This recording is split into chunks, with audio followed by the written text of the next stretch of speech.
Hey guys, how's it going? Today I've got another quick tip for you on filtered element collectors. It's a follow-up to a previous video where I showed how to get rid of all the boilerplate code needed to create filtered element collectors and replace it with this short bit of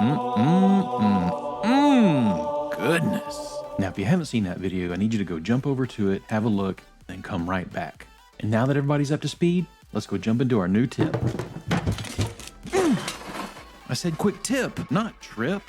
The previous video covered filtering elements in the entire document, but there's two more constructors for the filtered element collector, one that allows filtering in a specific view and one that allows filtering a list of element IDs.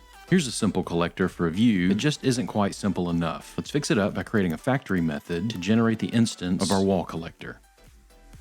We'll create a new class called viewExtensions to hold our factory method.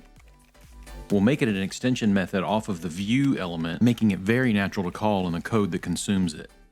This code is as impactful as it is short. With all that boilerplate tucked away, the code becomes much more readable and the intent becomes much clearer. Now, if you're not familiar with this OfClass extension method, then you didn't watch the video I told you about earlier. You need to go do it. Don't make me put you in the corner. So here's an example of the final collector constructor we're going to simplify. This is the one that takes a list of element IDs, although technically it's an ICollection of element IDs. So why you want to get all technical on me, man? We'll create this factory method in our document extensions class, and we'll pass in our ICollection of element IDs.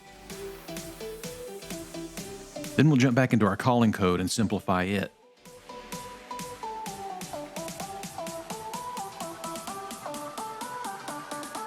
So there you go, 2-minute quick tip on filtered element collectors. I think I've said everything I can say about them. I don't know of anything else. If you can think of something, let me know. Filtered element collectors.